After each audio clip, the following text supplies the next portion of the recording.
The wind came off the high moor that morning and did not stop. It carried grit and chaff and the smell of 400 animals penned close together, and it worried at every rope and awning in the yard at Wardenbridge until the whole fair seemed to be breathing. Aloan Cardew stood at the rail of the second ring with her brother's saddle across her arms. She had carried it 7 miles. The leather had gone warm from being held. She had oiled it the night before by candle, working the dressing in with 2 fingers the way Tresco had shown her, and the whole time she had told herself that a saddle was hide and thread and nothing more. Michaelmas Fair, the last before winter. Men in good coats walked the pens, with their hands behind their backs. Farmers stood about in threes and did not buy.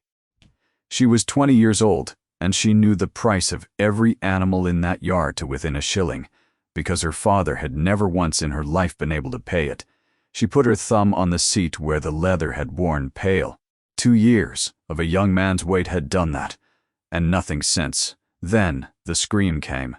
It was not a human sound. It went up and broke at the height of it, and every horse within 50 yards answered. There is no mistaking a horse in terror. It does not sound like a horse in pain. The crowd at the top of the ring was already moving outward, all at once, the way water moves when something heavy has gone into it. The hurdles at the gate went over with a long clatter. Everyone was going one way. Aloan looked the other. Through the gap she saw the horse, black and very large, standing at the full height of himself, with his forelegs striking at nothing and white showing all round his eye. 2 men had ropes on long poles, and both were backing away. A third was shouting for somebody to fetch a gun. Behind him, sitting in the churned ground, was a child. He was perhaps 8 years old. He had lost his hat. He was not crying, and he was not calling out. He sat where he had fallen with one arm held against his chest and watched the hooves come down and go up. Nobody went in. 40 grown men at that rail, and not one of them went in. Aloan set the saddle into the arms of the woman beside her. "Hold that," she said. She went under the rail. The ground inside had been cut to pudding by 2 days of horses, and her boots went in over the ankle at the second step. She did not run. Running was the last thing she wanted. She came in wide and slow along the fence with her body turned half away and her eyes low, and she made a long sound in her throat that had no words in it. "Get out of it, girl," the man with the gun shout told her. She did not answer.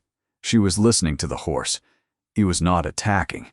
She had seen a horse attack, and this was not that. He was fenced about with noise on every side, and he was going up, because up was the only place left to him. His flanks were black with sweat, and the foam at the corner of his mouth had gone dry and gray, which meant this had been happening a long time before she arrived. Nobody had thought to take the noise away. They had only added more of it. She was 10 paces off when the sound came again, and she understood it. There was a length of chain lying near the post. One end was still hooked to the ring, and the rest of it lay in loops where somebody had dropped it. Every time a hoof came down anywhere near, the loops shifted against each other, and the chain rang, small and bright and flat, and every time the chain rang, the horse went up. The awning above the pens was slapping in the wind, and every man at the rail was watching the awning. One of them kept pointing at it and saying, "The canvas! The canvas!" It was not the canvas. Aloan got her coat off her shoulders without turning her back on the animal, one arm and then the other. She took 2 steps sideways, dropped the coat over the loops of chain, and put her boot on it. The ringing stopped. The change was not slow. It was as though a hand had come off his throat. He came down onto 4 legs and stayed there, shaking from the shoulder all the way down, blowing hard, but he stayed there. "Sirocco!" a groom yelled from the rail. "Sirocco, stand." The horse went straight back up. Aloan turned her head towards the rail for the first time. "Do not say that again," she said. "Do not say the name again." The groom's mouth stayed open. She came the rest of the way in the quiet, and she did not look at the horse. and she made the low sound with no words in it, and she came at last to the child, and went down on her heels in front of him with her back to the hooves. "Can you stand for me?" He looked at her. "I do not think so." "Then you will not. And that is all right. Put your good hand in my collar, not round my neck, in my collar. Hold it." He did it. His fingers were freezing. She stood with him on her hip. She did not gather him against her chest, because to do that she would have had to turn, and she was not going to turn. She kept her body between him and the animal, and she went out the way she had come, wide and slow along the fence, one boot and then the other in the deep ground. 9 paces from the rail. The black horse followed her. The crowd made a noise and went back a step, and she said quietly and not to them, "Stand still, all of you." To her own private astonishment, they did. He came 3 paces and stopped. He put his head down until his nose was nearly in the mud, and stood with his sides going in and out like a bellows. Eloin passed the boy over the rail into the hands of the chestnut woman. Then she turned round, because now she could, and looked at the animal for a long moment, and something in her chest went over. He was not broken. He was ruined, the way a thing is ruined by hands. "I know," she said. Then somebody had her by the elbow and was hauling her over the rail, and it was finished, and the noise came back all at once, 40 men explaining to one another what they had just seen. The back of her right hand was open from wrist to knuckle. She had no memory of when. She wrapped it in her apron and held it against her stomach and forgot it for 2 hours. Nobody knew the child. That was the part she came back to afterwards. His coat had cost more than her father's plow. There was a good pony tethered at the far pen with no groom anywhere in the yard. She asked the man who had called for the gun, and she asked the chestnut woman, and she asked 7 others. And nobody had come with him, and nobody came for him. One man in a bottle green coat had stood at the rail through the whole of it without moving so much as his hands. When she looked again, he was not there, and she had not seen him go. The boy could not lift his right arm above his waist, and could not tell her the day of the week. He knew his own name. He said it was Corin. When she asked him where he lived, he said a word she could not make out, and then he was sick in the mud. And after that, he did not want to talk. The light was going. The rain that had stood over the moor all afternoon came down in earnest, fine and cold and steady, and the pens emptied and the fare broke into carts going home in every direction. Coldharbour was the nearest roof. It was 2 miles. She carried him the whole way, and by the last field he was asleep, with his face in her neck and his good hand still shut in her collar. And it was only when she came round the barn into the yellow of the kitchen window that she understood 2 things. Her coat was still lying over a chain at Wardenbridge, and she had left her brother's saddle in the arms of a woman whose name she had never asked. Her mother had the door open before she reached it. "Not me," Eloin said him. "He is cold through, and his right arm will not lift." Senancardu was not a large woman, but she moved like weather when she had to. The kettle went on. Every blanket in the house came off every bed. Her mother saw to his wet clothes, and Eloin settled him into dry wool by the fire, and his color came up out of gray into something nearer living, and he slept with his mouth open and one hand shut. Her father came in from the yard with the rein on his shoulders. Jori Cardew stood in the doorway and looked at the child by his fire. Then he looked at the small wet coat over the settled back, with the water going out of it, drop by drop onto the flags. He looked at his daughter still in her sodden dress, with her hair down her back, and her right hand tied up in an apron dark with blood. "Whose is he?" "I do not know." Her father crossed to the fire. He did not touch the boy. He picked up the little riding crop that had come out of the coat pocket when Eloin unbuttoned it, and he turned it over, and he held it towards the light. There was a brass ferrule at the top. Something was cut into the brass, a heron standing on one leg, with a stone held in the lifted foot. Her father sat down on the settle very slowly, the way an old man does, though he was not old.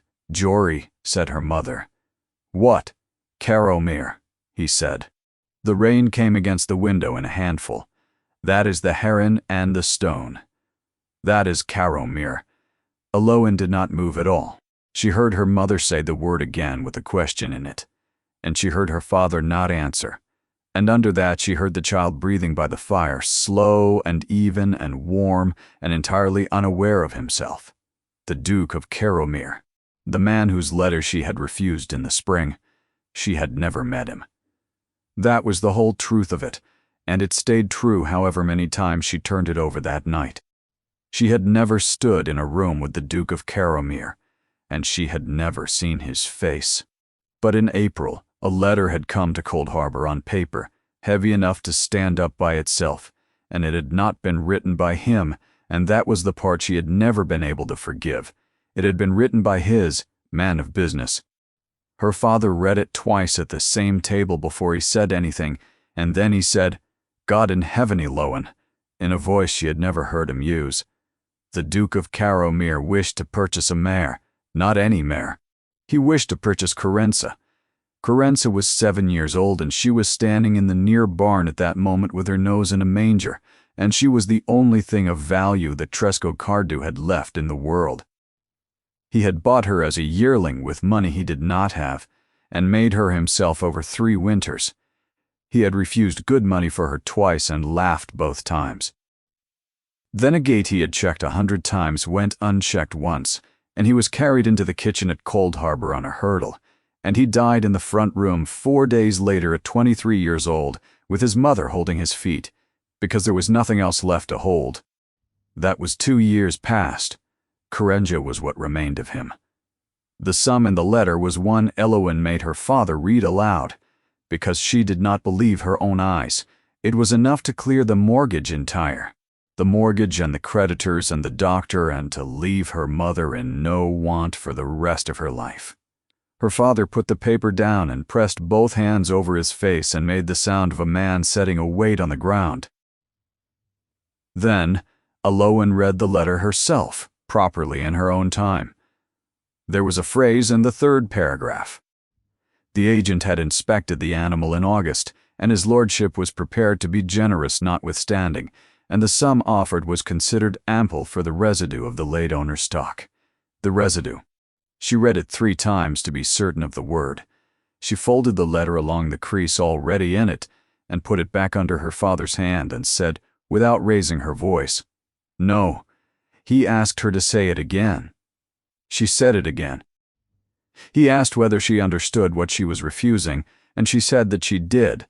Then why? Because she is not the residue of anything. She is a living creature, and she was my brother's whole life, and a man who cannot trouble himself to write his own letter will not have her for any money there is. If he wants her, let him stand in the barn and put his hand on her, and tell me to my face what she is. He will not. He does not know she is alive. He knows there is a line in a ledger, and he would like to own it. Her father shouted for a long time, and some of it was true, which was the worst of it. Her mother cried in the scullery with the door shut. Aloan went up to her room under the eaves and did not come down for a day and a half, and when she came down she milked and mucked out and set the bread as though nothing had happened, and her father wrote the refusal that afternoon in his own careful hand, and no one at Cold Harbor spoke of it again. The debts did not go anywhere. Michaelmas came. That was why there had been a saddle in her arms at Wardenbridge. There was one other thing, and nobody in that house knew it, and she intended that nobody ever should. On the 1st of every month, Aloan walked into Nettleby and paid 2 shillings and 6 to a woman there. She had done it every month for 2 years, and it was the reason the books at Cold Harbor would never quite come right, however she worked them. She had her reason. It was hers. She had never once written it down. He must go back tonight, her father said. Tonight. At once. Look at him. I am looking at him. That is why. He cannot lift his arm, and he could not tell me what day it is, and he was sick in the mud at Wardenbridge in front of 40 people. She kept her voice low because of the boy, and it came out very level. He will not be moved tonight. Her father opened his mouth. she had used that voice in this room once before in April, over a letter. He heard it. He shut his mouth and turned away and stood looking into the fire with his thumbs in his waistcoat, and after a while he said to the fire that she would be the ruin of all of them, and that he had known it since she could walk. Her mother sent word up to Caromere by the boy who tended the Nettleby pigs, written in pencil on the back of a bill because Alowan would not write it. Your son is safe. He is at Cold Harbor Farm under Nettleby. He is warm and sleeping, and his arm wants a doctor. Send in the morning. She put no name to it. Alowan sat up with him. Her hand had begun to throb in a deep, slow, thudding way that went to the elbow. Her mother bound it properly and told her twice to go to bed, and she did not go to bed.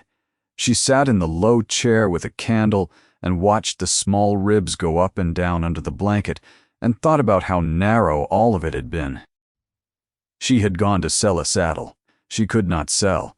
She had stood at the second ring and not the fourth. The chain had lain in that dirt for an hour, and any man in the yard could have put his foot on it.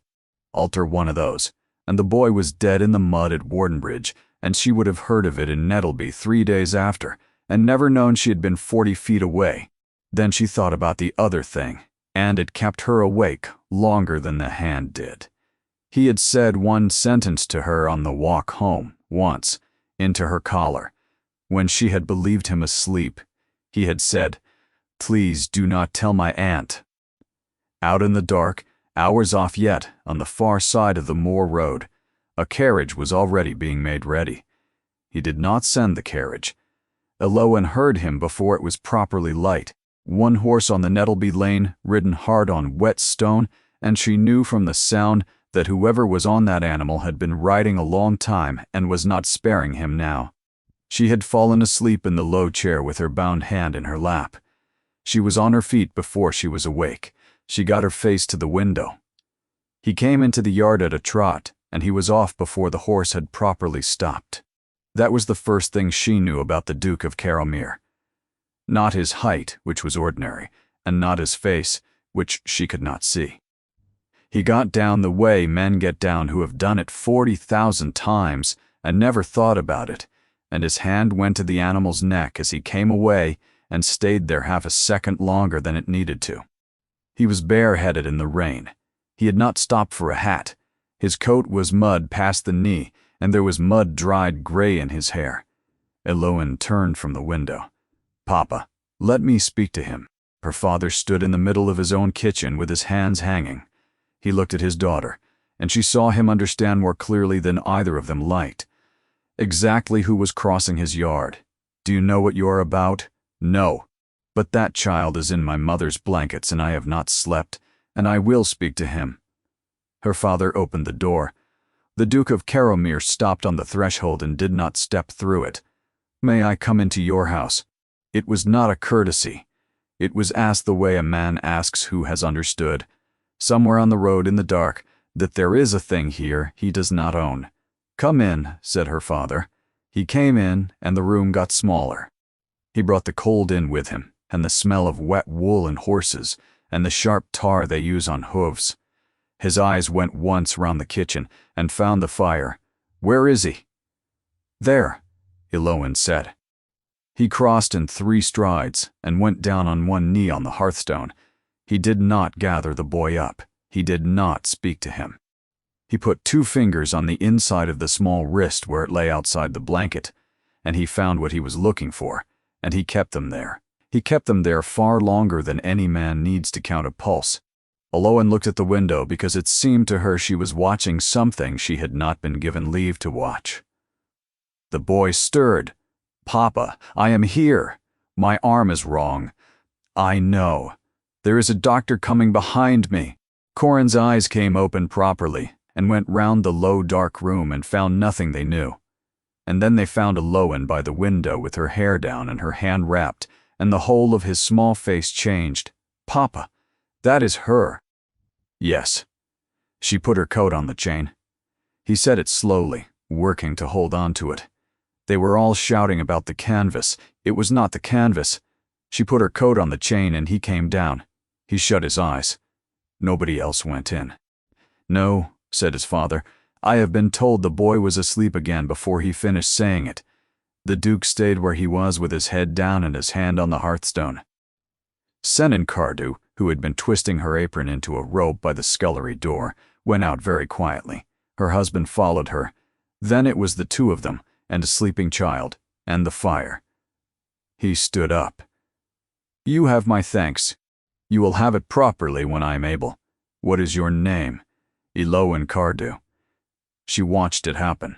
It happened in his face, and it took no time at all, and if she had not been looking for it, she would have seen nothing. Cardew. Yes. You are the daughter of the man who wrote me a very civil refusal in April. I am the one who refused it. My father wrote it because I asked him to. He did not want to. The fire dropped. Out in the yard, his horse struck the cobbles once. I see, said the Duke of Caromere. You could not have known me. There is no reason you would. No, she waited for something else. It did not come. Whatever had gone through him he had put away somewhere, and his face was as closed as the door of a safe. He wants a doctor for the arm, she said. It will not lift above his waist. And I think it is the bone under the shoulder, and not the shoulder itself. And he could not tell me the day of the week last night. Somebody should ask him again this morning. You know a great deal about it. My brother was carried in off a gate. We learned. He looked at her a moment. Then he put his hand into his coat and brought out a purse and held it out. Eloan did not take it. No, take it. I have not counted it, and I do not intend to. No, you have a hand there that wants a surgeon, and a coat gone, and by the look of that dress a good deal else. I said, No, your grace. He put the purse away without any change in his face at all. And then he said the thing that undid the whole morning. Then let me buy the mare, at twice the figure. Name your own if twice is not enough. The room went very still. You do not learn, Eloan said. She had not intended to say it aloud, and she had certainly not intended to say it in that voice, and she saw it land and did not take it back. There was a word in that letter. Your man wrote that the sum was ample for the residue of the late owner's stock. The residue. My brother was 2 years dead in the spring, and that was the whole of what he made in his life, standing in a barn, breathing, and a man I have never met sent a clerk to call her the residue. Her voice did not go up, it went down. And you have stood in my mother's kitchen with your son alive on that hearth, and the first two things out of your mouth are a purse and the mare. He said nothing. She had expected anything but that. She had expected coldness or explanation, or the kind of anger men of that sort have, which comes quietly and afterwards. He stood and took it, and he did not look away from her once. You are right, he said. That was all. Eloan found she had nothing ready. I will not take money, she said at last, and you will not have Carenza. But there is something I want more than either, and you can give it to me this morning. Ask. Do not shoot that horse. His head came up. There were men at that rail calling for a gun before I ever got into the ring, and I have no doubt somebody at Caromere has said the same word to you since. He is not vicious. Bidge is frightened of one thing in particular. And I will tell you what it is if you will hear it. It is chain. The sound of it. Ring a chain within 30 feet of that animal, and he will go through a wall to get away from it. She stopped. And a horse is not born knowing to be afraid of a noise. Somebody in your house taught him that. I would find out who if he were mine. The clock on the shelf ticked. The rain had stopped, and the light was coming up gray and clean, and out in the barn Carenza put her hoof against the door twice, the way she did every morning at that hour, wanting the water. The Duke of Caromere crouched and put the blanket back where it had come away from the boy's shoulder. Then he lifted him, in one movement and without effort, and the child did not wake. At the door he stopped. He was not to be at Wardenbridge, your son. The horse, Sirocco, has not been off Caromere land in 5 years. He was not for sale. He was not entered. and there was no reason on God's earth for him to be in a ring at a Michaelmas fair. I have asked 4 men this morning who put him in a box and drove him there, and every one of them tells me he does not know. He looked at her from the doorway with the boy against his shoulder. Did you see anyone with him? She thought. There was a man in a bottle green coat.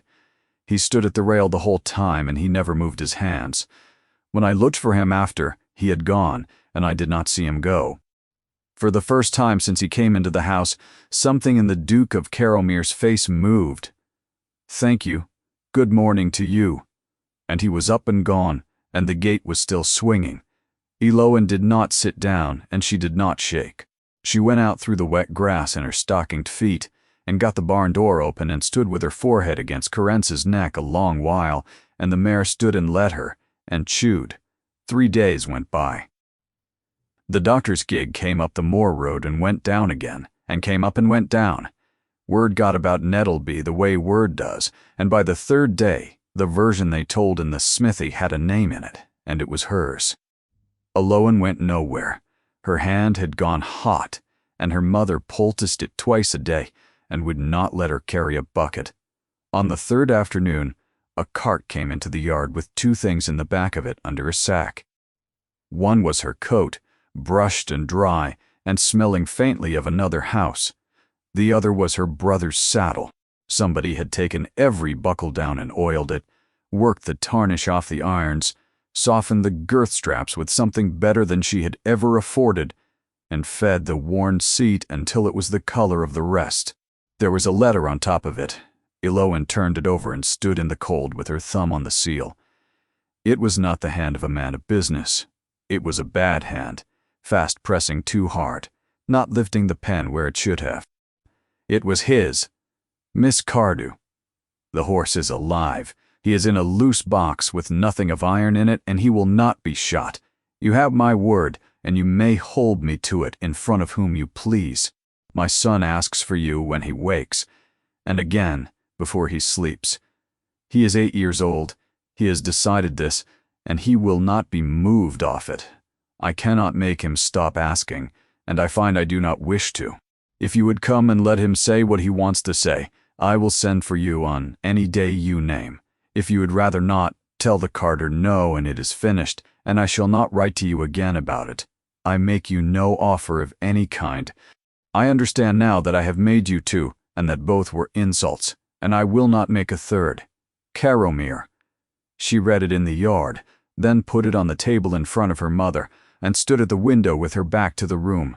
Eloan, he has not offered you anything. No. Why has he not? Because he has finally understood something. That there is nothing in that house I want. That the only thing I ever wanted from him was to be spoken to as a person and not written to as an item. She put her hand flat on the cold glass. It is the first honest thing anybody at Caromere has sent to this house. Then go. I am going. But not in his carriage. She rode. Carence. On the Friday morning she plaited her hair and put on her 2nd dress, which was her best, and took the mare up the moor road at a walk, and came to Caromere from the east by the stable arch, because that is how you come to a house when you come on your own horse. Nobody had told her about the stables. She had spent her life in barns. She rode under the arch into a square yard laid in herringbone brick, with a clock tower over the west range, and 40 painted doors running round 3 sides, and a stone trough in the middle with water coming into it out of a lion's mouth, and the whole of it swept. She sat there on her brother's mare, and understood completely for the first time the size of the gulf she had been discussing so easily in her mother's kitchen.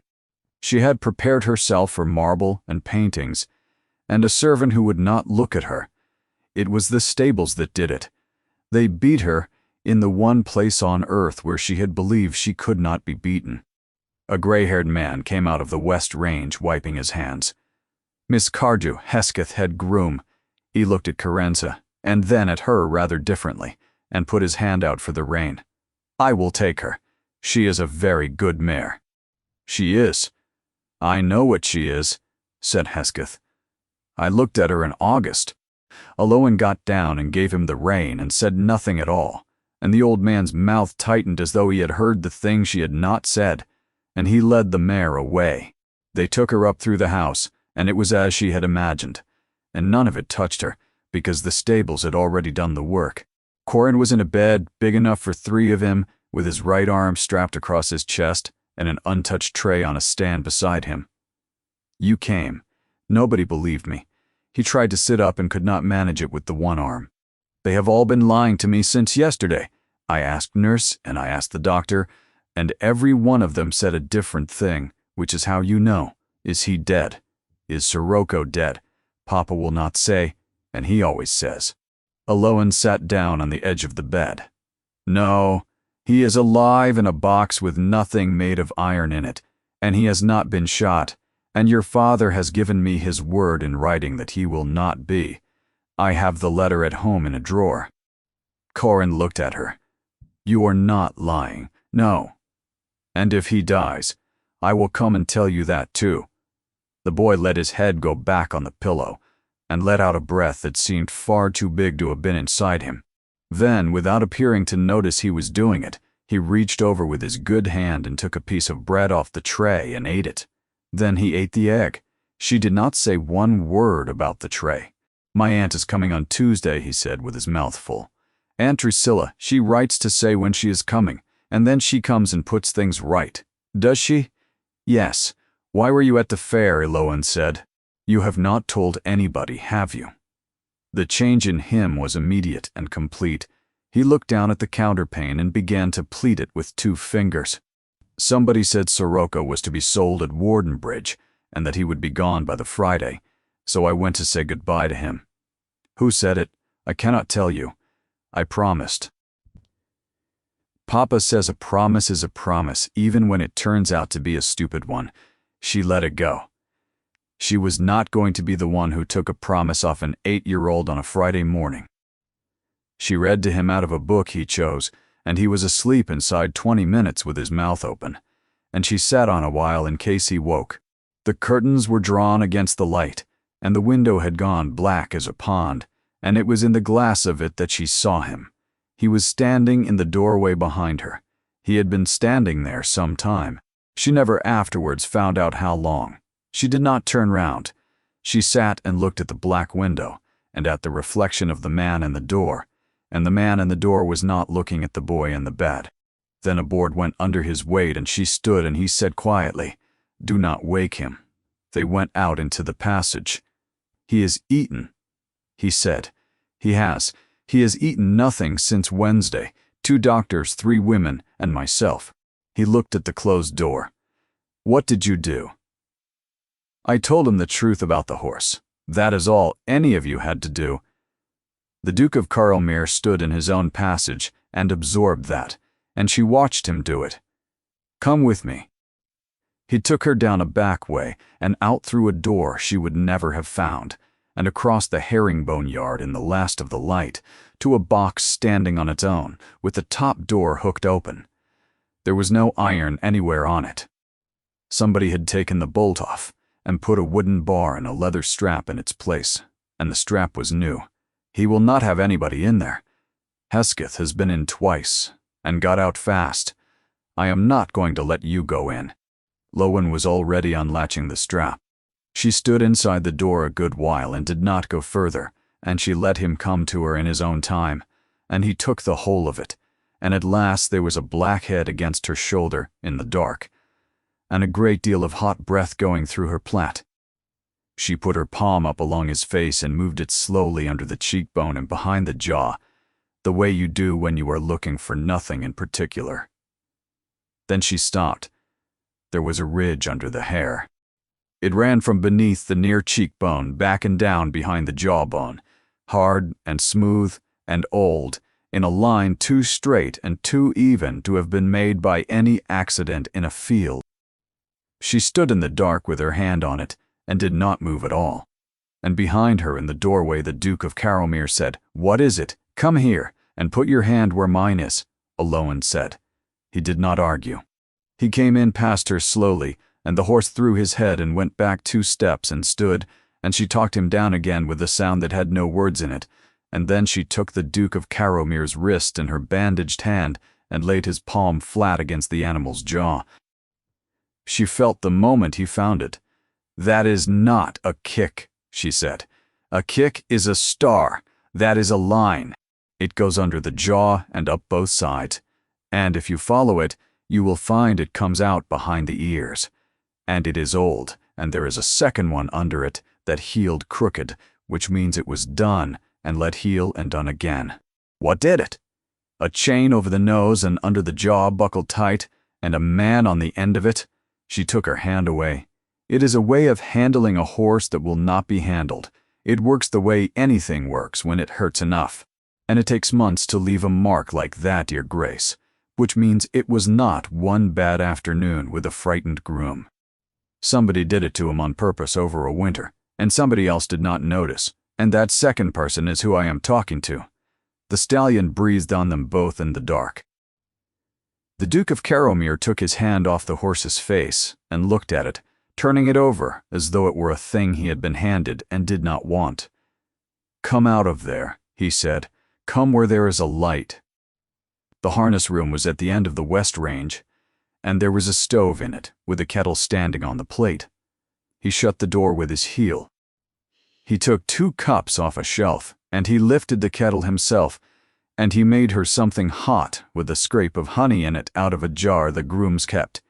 And it occurred to Eloan while she watched him do it, that there was nobody out here to ring for, and that he had not looked round for anyone. He gave her the cup. He did not sit down. "I am going to tell you a thing, and you will not like it," he said. "I have never once looked at that horse." Eloan waited. "He came to me 7 years ago out of a sale in Yorkshire, and I bought him off a page. Baysire, Black Dam, 7 furlongs at Doncaster, and a figure. I did not go, and I did not send for him to be brought to me. He arrived, and he went into a box, and there were 40 of him in that yard, and I could not have picked him out. He put his own cup down untouched. That is how I have bought every animal I have owned since I came into this. I buy the entry. Somebody else buys the horse. And the letter about my brother's mare. Yes. You did not write it. I did not write it, and I did not read it," he said. "I signed 9 that morning. My man reads them to me by the sentence, and I sign. And by that means I have got through more business in 11 years than my father did in 30, and I was rather proud of it." He looked at the stove. "Your father's answer came back, and my man read me 2 lines of that as well, and I told him to leave it and go out. And then I read the rest of it myself, and then I read it again, and I have it still. It is in the left-hand drawer of my desk in the library, under a great deal else, and I could put my hand on it in the dark. Why? Because it is the only letter I have ever received from anybody who was not being careful with me." The stove ticked. "You want to know why I refused you," said Eloan. "I have not asked you." "No. You have been standing there for 10 minutes not asking me."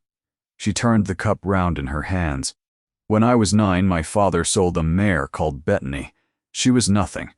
She was a plain brown farm mare, and she was mine in the way that a thing is yours when you are 9, which is to say, not at all.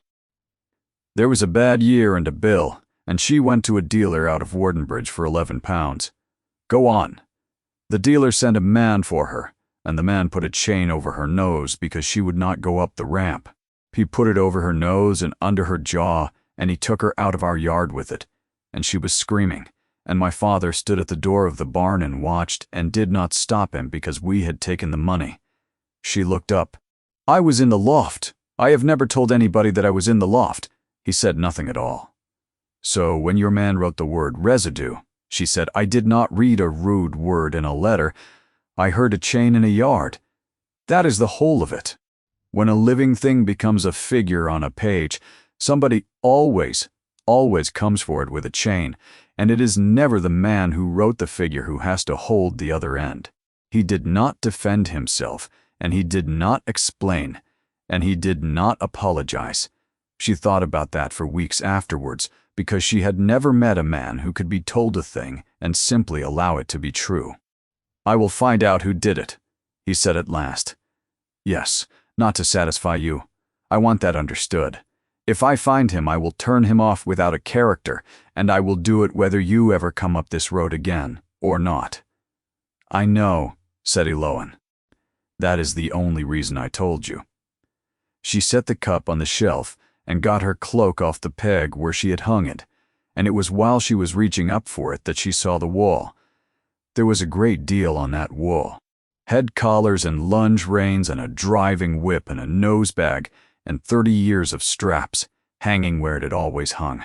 And on its own peg at the end, apart from everything else, hanging clean with the leather oiled and the links bright from use, was a chain. She did not say anything about it. She got her cloak down, and she said good evening to him, and she went out into the yard and had Hesketh bring her the mare, and rode home over the moor in the dark with her jaw set.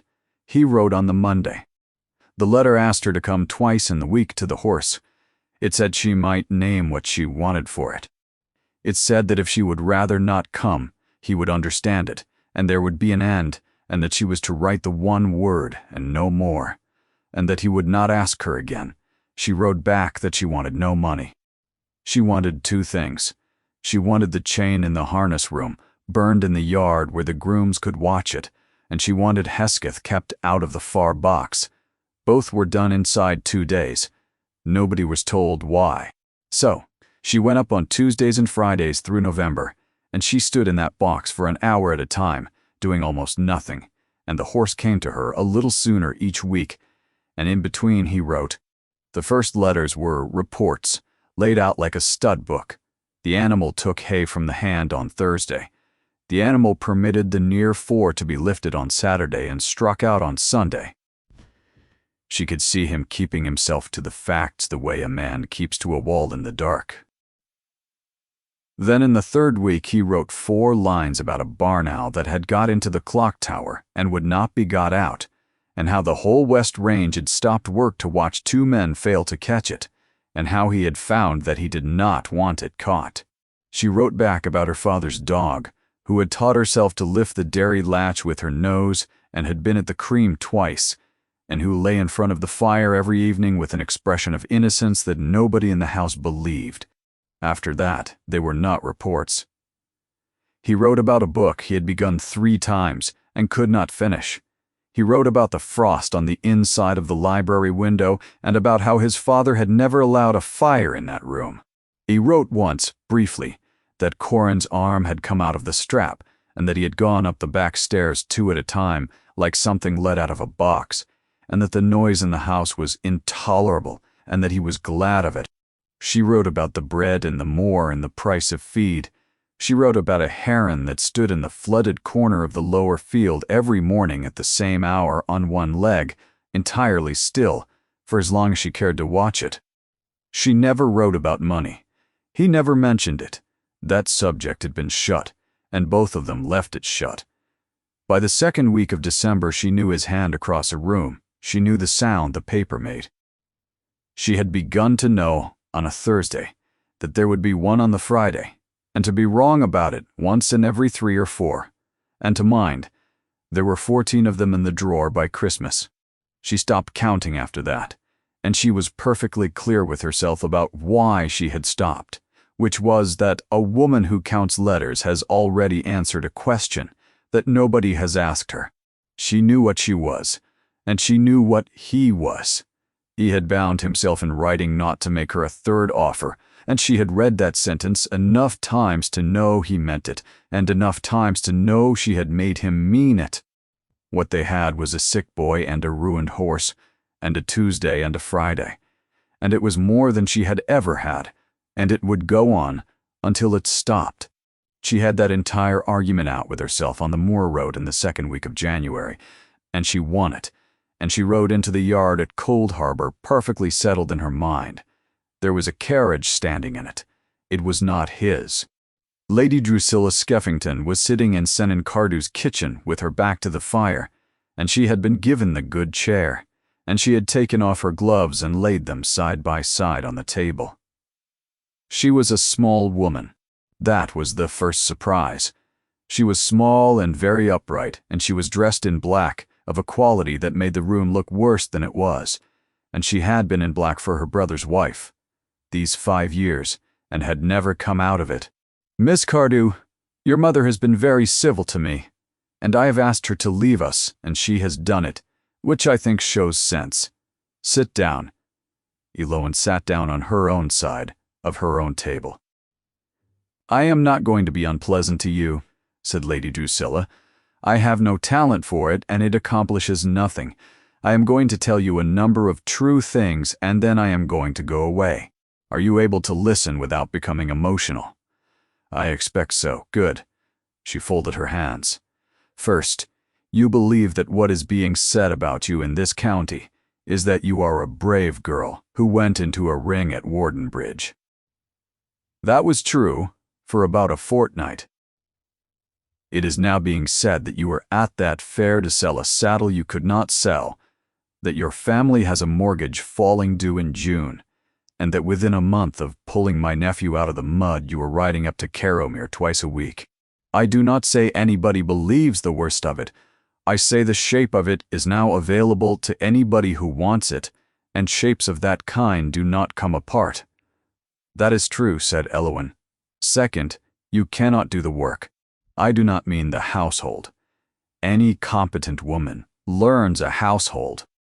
I mean that a Duchess of Carrowmere receives the Lord Lieutenant twice a year, and is written to in French by people who are being rude in French, and there is a book of precedents for who goes in to dinner, before whom that I learned as a girl and still get wrong. You can read and you can write, and you have a good deal more sense than most of the women who do it, and you would be 3 years being humiliated before you were any good at it. 3 years is a long time to be humiliated. I have watched it done to a woman before, also true. Third, and this is the one I would like you to sit with." Lady Drusilla did not lean forward and did not raise her voice. "My nephew is 8. He will go to school in 4 years.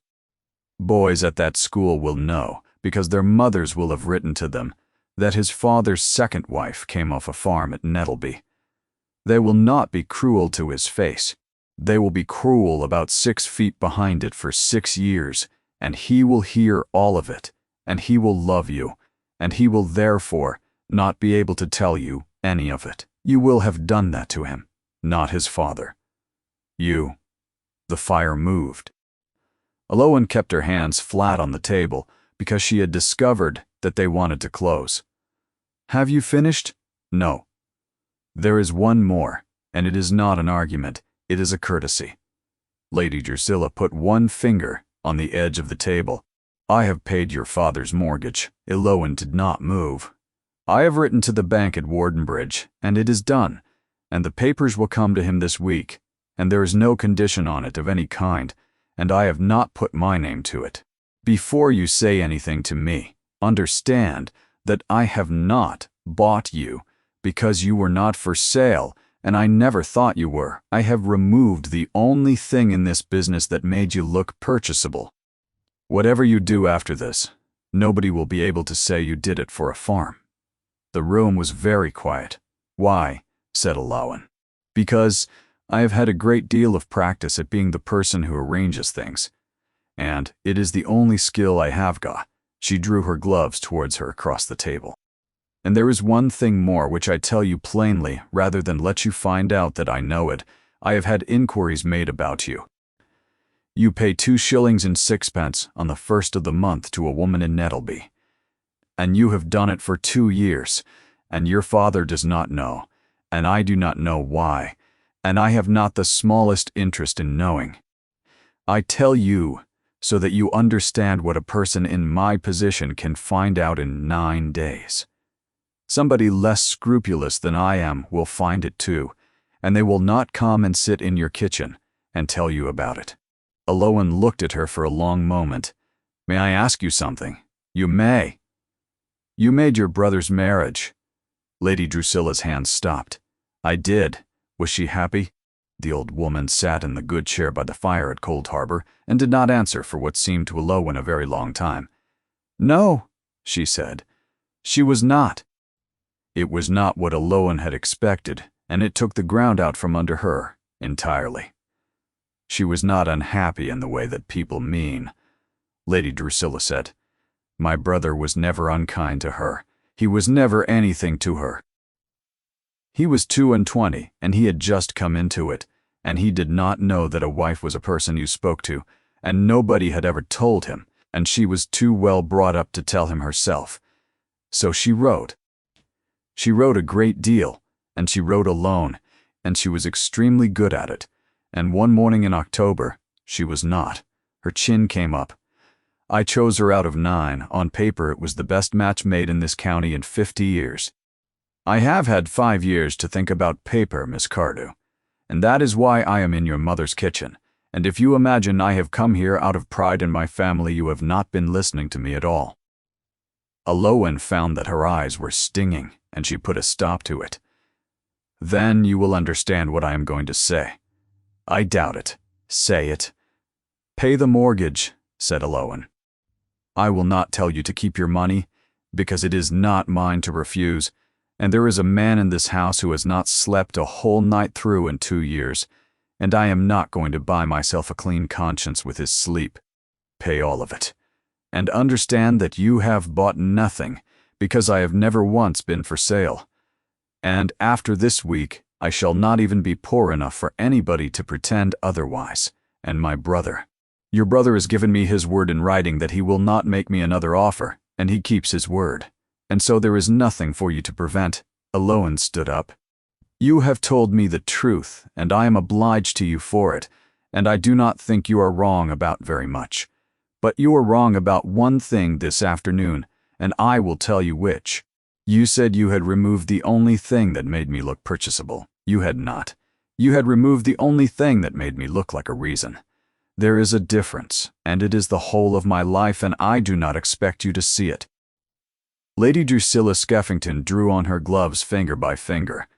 At the door she stopped and put her bonnet straight and said, without turning round, "I am told you asked my brother about a man in a green coat." "I did. Do not ask him again." And she went out to her carriage, and Eowyn stood in the middle of the kitchen until the sound of the wheels had gone off the lane, and then she sat down on the floor, beside the fire which she had not done since she was a child, and put her forehead on her knees. The papers came to her father on the Thursday. He read them at the table with his glasses pushed up, and then he read them again, and then he went out into the yard and stood by himself for a quarter of an hour with his back to the window. Aloan watched him from the kitchen and did not go out. When he came in, he could not say anything, and her mother took his hand and held it against her apron, and Aloan went upstairs so that they could be alone in their own house on the first day in 9 years that it had belonged to them. Matam, she was glad. She was entirely glad. It sat in her chest all the same, like something swallowed too fast. There was no letter that week. There was none the week after. On the 10th day she walked to Wardenbridge, 7 miles, in weather that had no business being walked in. The yard out of season is a poor thing. The pens were down and stacked along the wall. The rings stood in water, and the whole of that trampled ground was empty, but for 2 men mending a gate at the far end who did not look up. She found the second ring. She found the post. The ring on the post was still there. There was no chain on it. There was a rust mark on the wood beneath where a chain had hung for a long time and had been taken away. She stood with her hand on the post in the rain for a while. The 2 men at the far end finished their gate and went away and did not look at her once, and she was glad of it. A woman standing by herself in an empty fairground in January is either mad or grieving, and there is nothing to be done for either of those. And country people know it and leave you to it, which is the great kindness of country people. She had done the right thing in her mother's kitchen. She was quite sure of that. She had told a formidable woman the truth, and she had not wept, and she had not been bought, and she had let her father sleep, and the price of all of it was standing in an empty fairground in January, with nothing coming, and she was not going to pretend to herself that she did not know that was the price when she paid it. She was on the moor road home with her hood up and her head down, when she heard a horse behind her. It was the gray he had ridden into her yard in October, and it was going far too fast for that road in that weather, and he pulled it up so hard that it slid on its hocks and came round sideways. He was in the coat he had worn to Cold Harbor, and it was in the same state, and he had not shaved, and he looked like a man who had been awake for 2 nights, and had decided somewhere in the second one to stop being sensible. "Miss Cardew?"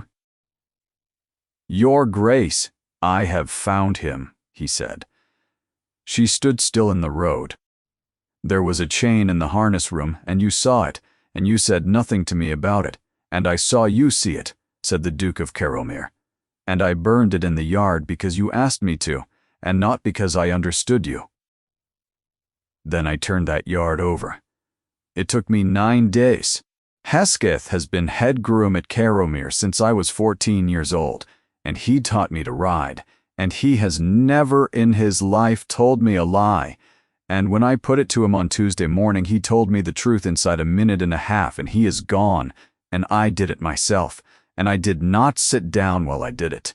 What did he say to you? That he could not hold that horse and would not say so, because he had been head groom at Caromere for 27 years, and there was nobody left above him to tell." The Duke's mouth went hard. "He said the animal had to be got in and out of that paddock twice in the week, and he was 63 years old, and there was not one man under him he could ask for help, because in 27 years he had never let any of them near a horse. He could not manage himself. And then he said, 'The thing I shall be a long time getting over.' He said he had been waiting 5 years for me to come down to that paddock and ask him a single question about it. He chained the horse for a winter, every day. He got down off the gray and stood in the mud holding the reins. You have to understand what that horse is, and I have never said it out loud to anybody, and I am going to say it to you standing in a road, because I have discovered that I cannot write it down." Eloan waited. "My wife was on him," he said. "The rain came across the moor in a long, slow sheet. On the 7th of October, 5 years ago, in the top wood. He came home, and she did not. There was no fault in the animal. Nobody has ever said there was. She was riding at a gait. She had ridden it 200 times, and the ground had gone under it in the night. He looked past her at the moor. I could not have him shot. I could not sell him. And I could not look at him. And so I did the coward's thing, which is the thing I have done with everything. For 11 years, I signed him over into somebody else's hands, and I never asked another question about him. He went to a far paddock, and he stayed there for 5 years, and nobody went near him. Except one old man, who could not manage him and would not admit it, and who, therefore, put a chain on him, because there was nobody watching. There was nobody watching because I would not go down there. He was not ruined by Hesketh, Miss Cardew.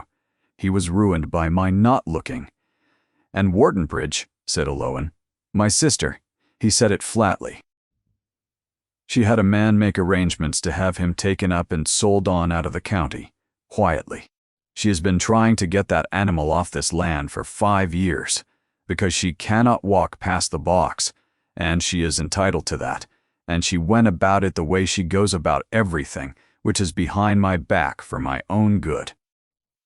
The man in the green coat was hers. She did not know Corin would be there. She had told Corin the horse was going, because she thought a child should not have a thing taken away from him without being told, which is the single kindest instinct that woman has ever had. And she made him promise not to tell me, and he kept it. He kept it in my own kitchen, with his arm strapped to his chest. Eloan thought of a small hand, pleading a counterpane. He nearly died of her kindness, she said. Yes, she knows it. She has known it since the 3rd of November, and she has said nothing to anybody, and when I put it to her on Wednesday, she stood up out of her chair and said, "Tell me what you want done, and I will do it." He looked at his hands on the reins.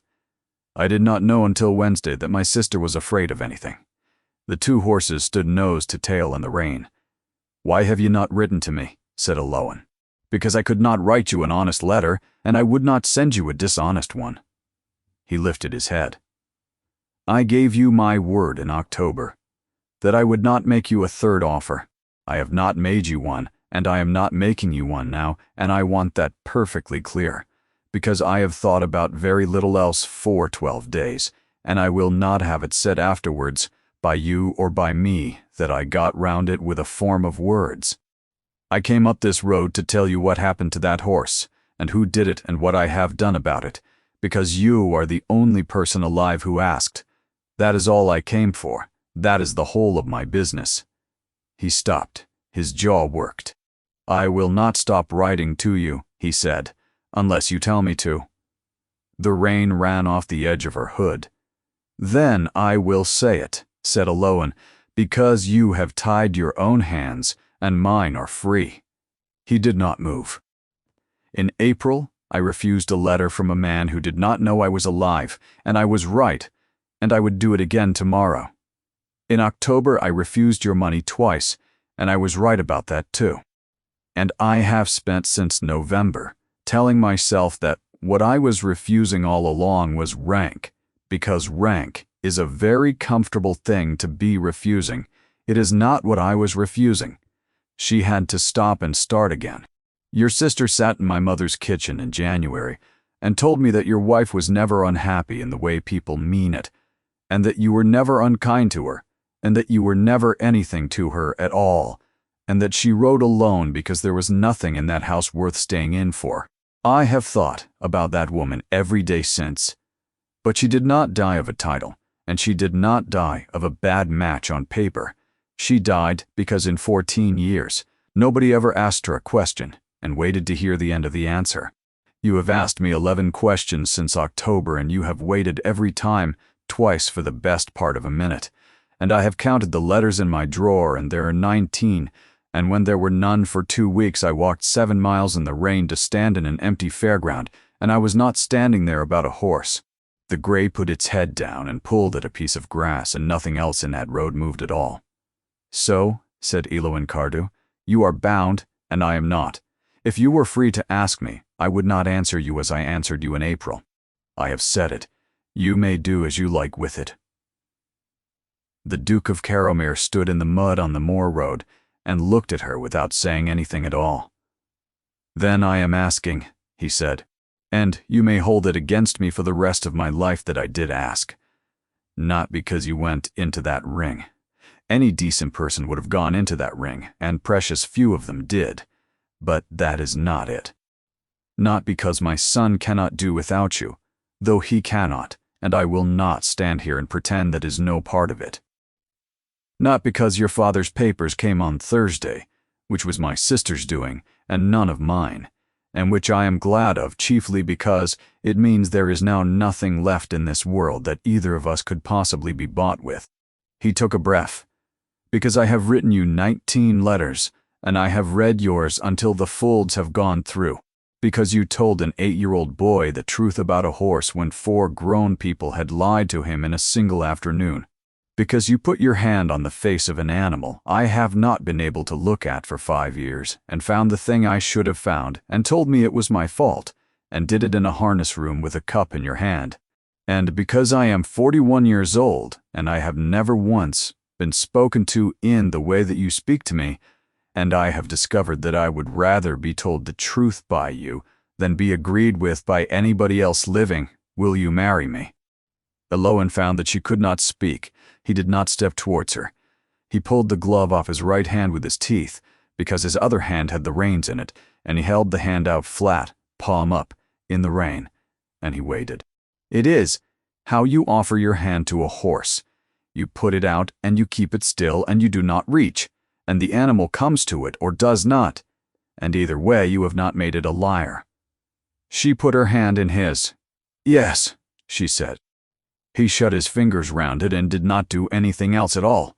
He did not pull her in, and he did not kiss her, and afterward she was never able to explain to anybody, least of all to herself, why that had been the thing that undid her. They stood in the road, in the rain, holding hands like a pair of children at a gate. Then the gray, who had been ignored for a considerable time and had views about it, put his head down between the two of them and shoved, and Eloin laughed. And it came out of her in a way she had not heard from herself since before her brother died, and she had to put her free hand over her face. "I will speak to your father tonight," he said. "He will cry. I expect he will. He will cry a great deal, and he will say several things about April that neither of us is going to enjoy." "Then we shall let him," said the Duke of Caramir. "He has been right about something for the first time in 20 years, and he is entitled to a whole afternoon of it." They walked back to Coldharbour, both of them, leading both horses, and it was 4 miles, and neither of them said anything at all. And Eloan thought that she had never in her life been so quiet and so noisy at the same time. They were married in the church at Nettleby in the first week of May. There were more people crammed into that church than had ever been in it, and a good many of them stood in the porch in the rain. Her father wore a coat that did not fit him and cried without any dignity whatsoever from the second verse of the first hymn. Corn carried the ring on a cushion, and had been told that this was a solemn office, and he discharged it with the face of a boy carrying a coal from one end of the house to the other. Lady Drusilla Skeffington sat in the second pew in black and gave nothing away. Afterwards at Caramir, she came to Eloan with a glass in her hand. "I said a great many things to you, in your mother's kitchen. You did. I do not take any of them back. Every one was true, and most of them will happen." She looked out over the room. "I was wrong about one thing only, and I am too old to leave it unsaid. I thought you would take the money, not the mortgage, the purse in October. I would have taken it. I told my brother you would take it, and he said nothing, and he was right and I was wrong, and I have not been wrong about a person in 30 years. She drank. "You will find me very little use to you, but I am not against you." She walked away and never spoke of it again, and she was in her own iron fashion, kind after that. She was never warm.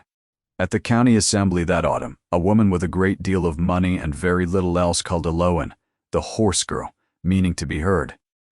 Lady Drusilla turned round and asked her to repeat it, and then to explain it, and then asked twice more, quite pleasantly, in a silence you could have driven a cart through, until the woman could not finish a sentence and was taken out to her carriage by her own daughter. Nobody in that county ever tried it again. Eloan learned to be grateful for her. It took about a year. The other thing came out in the second summer, and it did not come from her. There was a boy taken on at the stables that June, a thin boy of 13 with a bad stammer, and Eloan came into the yard on a Tuesday and found him holding Kerence's head, while Hesketh's successor picked out her feet, and she stood under the arch a while before she could make herself walk further. She knew who he was. She had been paying his mother 2 shillings and 6pence on the first of every month for 4 years. His father had been the boy who left the gate open. He had been 26. He had not been drunk, and he had not been careless in any way that anybody could point to except the one. And after Tresco died in the front room at Coldharbour, he went out of the county inside a fortnight and was not heard of again, and he had left a wife and a boy of 9 in a cottage at the bottom of Nettleby. And there was not one person in that village who would give her work or bread or the time of day because of what her husband had done to Jory Cardew's son. Eloan had been 18. She had begun the payments in the November, and she had never missed one, and she had never told a living soul, not her mother, and certainly not her father, who would have thrown her out of the house for it and been within his rights, and who to this day thinks the books at Coldharbour did not come right because of the price of feed. She went and found her husband in the library. "There is a boy in the yard. There is. You did that. I told Marchant to take on a lad, and I gave him a name," said the Duke of Caramir, without looking up from what he was reading. "He is 13, and he has good hands, and he is frightened of everything, and in 4 years he will be worth twice what I am paying him. It is not charity. Do not make it charity." "Who told you, my sister?" He turned a page. She had it from her inquiries in January, and she sat on it for 10 months, and then she came to me in December and told me, and said that she had intended to use it and had found that she could not, and asked me what I proposed to do about it. He turned another page. "So, I did that. You never said no, Wystan. He looked up. Why not? Because you did not tell anybody for 4 years, he said. It seemed to me that the whole point of it was that nobody was to be told, and that if I came to you and said, I know what you have been doing and it is very fine, I should have taken it off you and made it mine. He shut the book. It is yours. I have only paid the wages of a stable lad, which is the sort of thing I am for. Elowen stood in the middle of the library with her hands at her sides. Thank you, she said. You are welcome. He opened the book again. The boy's mother is to come up on Sundays. I have told the kitchen. Do not thank me for that one either. I did it entirely to avoid an argument. Corin grew. His arm mended crooked at the collarbone and never troubled him again, and he rode badly for a year out of nerves. And then, very well, he rode Carenza. It was Elowen who put him up on her the first time, on a still morning in the lower field, with the heron standing in the flooded corner on one leg, and Tresco Cardew's mare carried the heir of Caramir round that field at a trot, with her ears going like a pair of gates, and Elowen stood in the wet grass and did not say anything to anybody. He called her Elowen for 2 years. Then, one afternoon in his 11th summer, a dealer came up from Exeter and stood in the yard talking horses, and Corin, leaning on the trough with his heels crossed and his thumbs in his waistcoat exactly like his father, jerked his chin at the mare and said, You will not get that one. That is my mother's mare. He did not notice that he had said it. He was watching the dealer's face. Elowen, 20 feet away with a bucket in her hand, set the bucket down and went into the west range and stood in the dark of the feed store with her hand over her mouth, and then came out and got on with the afternoon. She never mentioned it. He never called her anything else again. Sirocco was never ridden. Nobody ever tried. He lived 19 years in a paddock on the east side with a wooden gate and a leather latch and no iron in it, and grew fat and gray about the face, and could not be moved during a thunderstorm by any power on earth. Corin sat on that gate and talked to him for hours, as a boy, and then as a young man. He came to the fence for Elowen every time, until the last time. She went back to Wardenbridge every Michaelmas. She went in the carriage now, which she had stopped apologizing for, and she bought nothing, and sold nothing, and always walked once round the second ring. The post was still there. The ring on the post was still there. The rust mark under it faded a little every year, and was still perfectly visible when she was 50. She would put her hand on the wood and stand there a while in the middle of all that noise, and think about how narrow it had been, and about a chain lying in loops in the dirt that 40 men had watched and not one had touched. The crest over the door at Caramir is a heron standing on one leg with a stone held in the lifted foot. Elowen had it explained to her by her husband on the second morning of their marriage. End quote. The bird holds up the stone to keep itself awake through the night. If it sleeps, the stone falls, and the sound of it falling wakes the bird. There are 2 ways to hold anything living, she thought, standing in that yard with her hand on the post. There is the ledger, and there is the hand. The ledger is faster and nearly always right, and costs nothing to keep, and every so often something at the far end of it screams in a yard, and the man who wrote the figure never hears it. She had been offered the ledger 3 times in her life, twice on heavy paper and once in a purse, and she had said no, and had been called a fool for it in her own kitchen by people who loved her. And then a man had stood in the rain on the moor road, and taken his glove off with his teeth, and put his hand out flat and waited. That is the whole of it, she thought. Everything alive is holding up a stone. You do not get to sleep. You only get to be the sort of person who hears it fall. She would walk back to the carriage, and on the drive at Caramir, the smoke would be going up off the West Range, and there would be a horse coming down the avenue to meet her long before anybody in the house could have seen the wheels, because he had heard them, and had gone out for his horse, and had chosen to.